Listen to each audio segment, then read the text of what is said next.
Cawapres kan jauh depan capres didampingi sama capres itu peraturan baru kita kan semua anggapannya seperti apa Mas? Cawapres kan capres harus ikut aturan. Baik lagi bareng kita dalam kisi-kisi warung kopi. Nama juga warung kopi ya, yang santai-santai aja lah ya. Tapi semoga ada sesuatu yang berharga yang bisa diambil dari video ini. Kali ini gue bikin judul Jalan Tol Gibran. Gibran sebagai seseorang yang kontroversial sekaligus fenomenal. Anak muda yang beruntung karena hidup sebagai anak presiden, ya siapa lagi kalau bukan anak presiden Jokowi.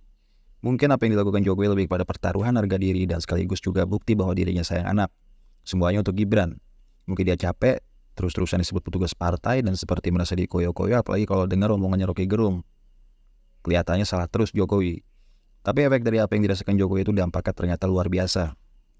Mungkin juga dia butuh kepastian bagaimana pasca 2024 nanti. Wacana 3 periode kandas, perpanjangan masa jabatan presiden pun lenyap. Tapi menjadikan Gibran Rakabuming Raka sang putra sulung ternyata sukses besar. Coba kalian renungin Pilpres 2024 sebentar lagi, tanggal 14 Februari 2024 rakyat akan nyoblos. Tapi kok gue merasa terasa sepi-sepi aja ya. Coba lu renungin lagi, apakah kondisi perpolitikan baik-baik aja? Atau ada yang ganjil? Jadi menurut gue kayak dingin di luar tapi mendidih di dalam ya, seperti termos. Menurut gue sih agak ngeri-ngeri sedap. Semakin kesini makin terasa begitu dahsyatnya kekuasaan. Mungkin ini bukti dari pernyataan Jokowi yang pernah bilang akan cawe-cawe dalam politik 2024. Terus Jokowi juga sering bilang hati-hati memilih pemimpin. Maksudnya supaya kita semua coblos Gibran kali ya. Nah, baru-baru ini gue baca pemberitaan tentang KPU yang mengubah format debat yang meniadakan debat khusus cawapres yang gak seperti pemilu 2019. Publik merasa kebijakan ini bagian dari intervensi. Ya kalau kita percaya akan hal itu, berarti ya KPU gampang banget di otak-atik ya untuk hal yang menurut gue remeh-temeh.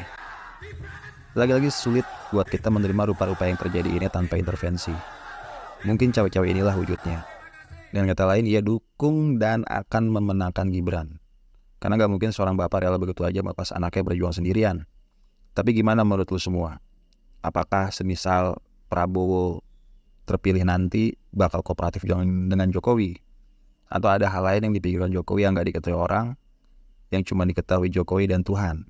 Nah, dari beberapa podcast, pemberitaan media, dan gosip-gosip, banyak yang mengulas manuver Jokowi kayaknya gak nanggung-nanggung ya. Gue gak sengaja baca berita di mediaindonesia.com yang judulnya Sumber MI sebut perwira Polri tidak nyaman terlibat pemenangan Prabowo Gibran. Siapa saja? Tanda tanya. Berita ini isinya adanya pengerahan aparat kepolisian dan mungkin setingkat jenderal untuk membantu memenangkan Prabowo Gibran. Informasi ini juga pernah dibahas bocor arus politik, Tempo. Pas gue cek di mediaindonesia.com kayaknya udah di take down alias beritanya sudah nggak ada. Kalau ini sebuah intervensi artinya paten cengkramannya. Sementara Tempo bukan hanya Polri tapi juga kejaksaan disebut-sebut turut dikerahkan untuk hal yang sama. Kita bayangin lagi nih, KPU aja terkesan gampang banget disetir padahal cuma urusan debat. Publik udah pikirannya akhirnya macam-macam dan kemana-mana kan ya. Para jurnalis pun menyerbu gercep minta pendapat KPU dan Gibran terkait soal ini. Ini bukan mustahil. Apalagi kalau ingat pengakuan ex-ketua KPK Agus Raharjo yang diperintah Jokowi berhentikan kasus IKTP yang melibatkan Setnov. Ini juga diakui komisioner lainnya seperiode Agus Raharjo. Biasanya, presiden yang mau habis masanya, apalagi sudah periode kedua, gak begitu powerful lagi. Tapi gak begitu buat Jokowi. Gak ada itu istilah lemdak bagi Jokowi. Hampir semua simbol politik bertukuk lutut dalam genggaman Jokowi, tak terkecuali parpol. Mungkin Jokowi adalah salah satu dari sedikit presiden di dunia yang kekuasaannya paling kuat saat ini. Ia adalah presiden tersukses dalam sejarah perpolitikan Indonesia, gua kira. Ia seorang politisi sulung yang tampak santai, tapi operasi-operasinya mematikan.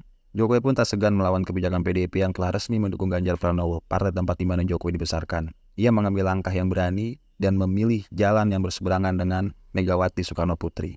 Gue nggak tahu itu termasuk bentuk pengkhianatan atau cuma urusan beda selera.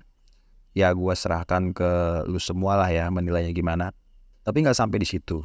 Prabowo Gibran yang tentu didukung Jokowi tampaknya akan menggunakan politik APBN.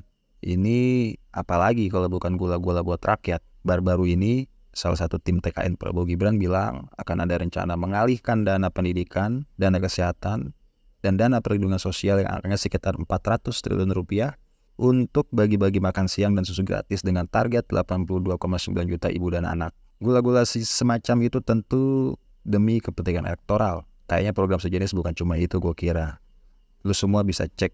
Salah satunya kebijakan dari Menteri Keuangan Sri Mulyani yang bikin kebijakan bebas pajak kalau lu beli rumah di bawah 2 miliar. Nah, ini kan sama aja ya. Kayak pemanis buat kelompok milenial yang katanya pada nggak mampu beli rumah. Tapi terlepas dari itu semua, harapan gue nggak muluk. Gue pengen Indonesia makin makmur, maju, dan rakyatnya sejahtera. Karena gue udah pusing mikirin politik.